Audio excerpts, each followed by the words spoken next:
Good afternoon, it's Vandalyn Smith, and I'm coming to you live from a home here in Birmingham, Alabama. And forgive me in advance if I'm not looking directly in the camera. I'm previously recording this video, and you have to look at the dot, and I don't always want to look at the dot. I want to look at myself in the camera. So I want to talk a few moments about what we talked about in Bible study last night. And so since this is Women's History Month, or Women's Her Story Month, we are actually talking about the different figures, the unknown women in the Bible, and how they relate to public or people that are current people or current figures today. And last night we talked about Dinah. And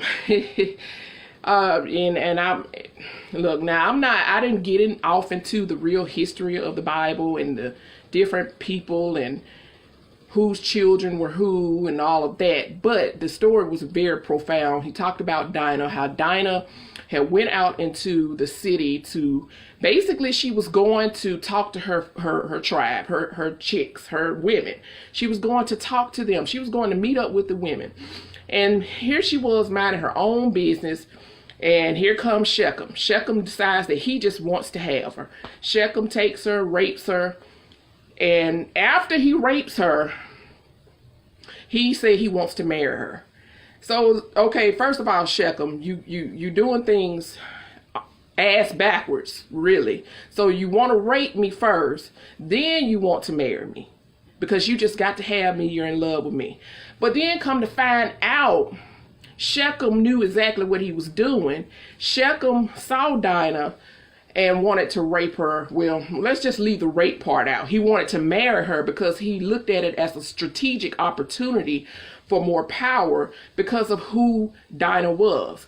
Dinah was Jacob's daughter, and Jacob had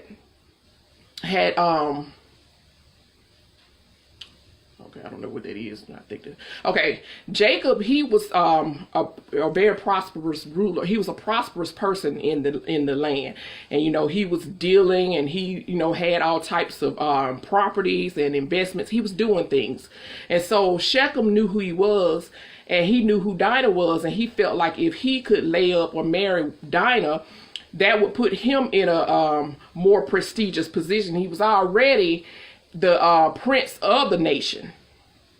So, I mean, that in of itself made him feel like he could just do what he wanted to do. He didn't have to follow the rules. So does that remind you of anything today, going on today? People of power. It talked about people of power, how people of power feel like they don't have to follow the rules. They can rule over you. They can do whatever they want to do. But Dinah, in this case, she didn't have a voice. She didn't have a voice because she was a woman. First of all, she was a woman. And so who was she going to tell? Who was going to believe her?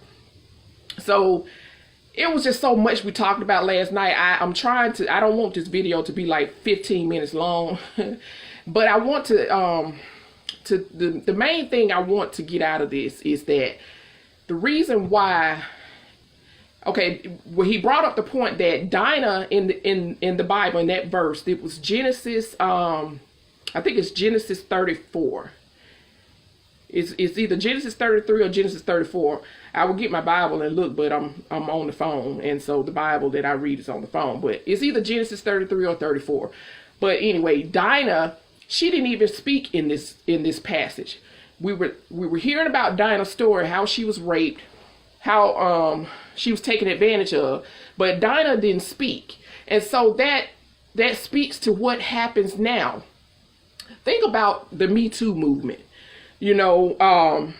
How people have felt for so long that they weren't able to tell the story of how they were raped and taken advantage of because of the person that did the raping, or the person that took advantage of them, the type of power they had, or the position that they were in. They were told, look, you better not say nothing, because if you do, or they felt like they couldn't say anything because the person that did the unjust thing to them was somebody that they looked up to. It was an authority figure. It could have been someone in the church, a father, a brother, a friend of the family. It could have been somebody that they looked up to, and they felt powerless to tell their story. And we correlated the lesson, saying that many people today feel the same way in the church today, and it's because we feel like we can't speak our truths because people don't want to talk about things. People want to keep things hush hush. We want to go to church, we want to praise him, worship him, but we don't want to talk about the real problems that are plaguing us. We're being told to hush, or it's taboo to talk about certain things. You're not supposed to talk about Reverend so and so sleeping with, those kind of things. You're not supposed to talk about that. That's hush hush. Sweep it on the rug and keep on praising the Lord. Now keep on praising the Lord. Keep on, singing and worshiping. And some people don't feel empowered to praise and worship because they're still broken, because they feel like the very people that are supposed to be there for them and empowering them are not. Because a lot of people don't even want to be in the church because they feel like the church is a hypocrite. Because like you say, you go to church, you praise him, you worship him, but you don't talk about the real problems and the real challenges that are going on this very day. And some people they just feel like they have so much on them that they cannot share because they're being silenced. And so I just wanted to bring that. I mean, that, oh my goodness, it was just so eye-opening the way he brought the lesson yesterday in Bible study, and it gives you something to think about. It makes me say that I feel like we should, as a woman, first of all, be our sister's keeper. Be our sister's keeper and let them know that it's okay to share their story, and be willing to listen and help encourage them to get past the hurts and the pains and the struggles that they're experiencing because of what happened in the past, and to start to deliver themselves from that and be able to talk about it openly without being judged. And I think that we should just continue to check on one another and stop turning our backs on things that we know are going on. Because I can't say I have experienced or seen where people will talk about something and they'll say, well, that ain't none of my business. I'm not going to get in that. We need to start making more things our business and stop turning a blind eye to things that we know that are not right, just because we're not directly involved in it.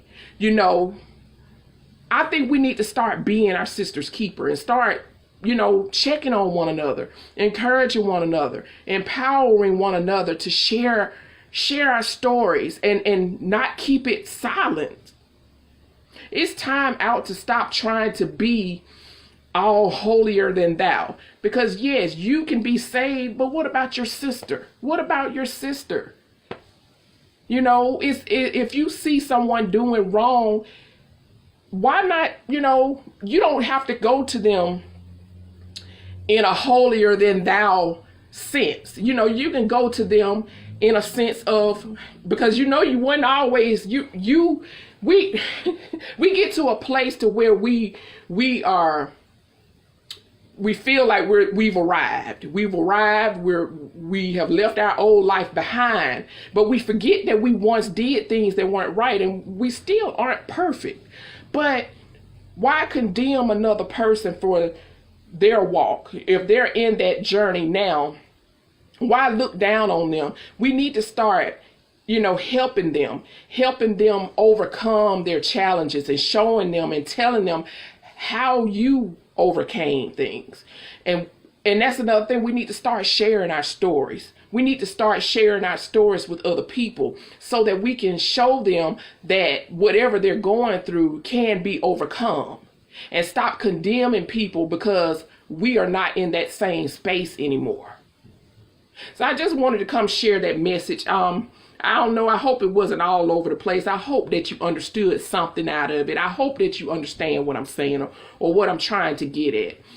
I hope that you this really empowers you to think about it, to think about being your sister's keeper. And not just, being in it for yourself, helping another sister out. I really just hope that this has helped you in some type of way, give you something to think about, because it really gave me something to think about. And I had been thinking about it, but then I put it off. But that lesson yesterday has really just opened my eyes, and I really got to dig deep into the books that were suggested for Women's Her Story Month. I mean, it's really interesting, and I really haven't started reading any of these books, but I'm gonna post a screenshot of the books, and the books that I'm gonna just post the whole